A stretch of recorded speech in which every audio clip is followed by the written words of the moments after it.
Hi, in this tutorial today, we would like to see how to interface the gesture sensor APDS9960 with Maker Nano RP2040 and observe the output through the servo motor. For this, I have built a simple circuit on a wearable for connecting all the devices together. The connection of the circuit is as follows. The servo is connected to GPIO2 and GPIO3. The power pin for both the servo is connected to 5V and the ground pin is connected to the ground respectively.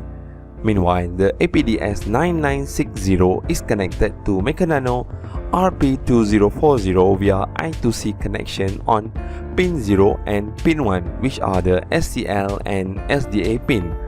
For the power, it is connected to 3.3V. Please do note that the sensor can only operate in 3.3V. Going above that will damage the sensor.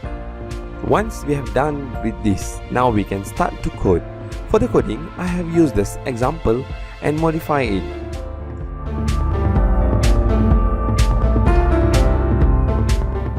That's all for today.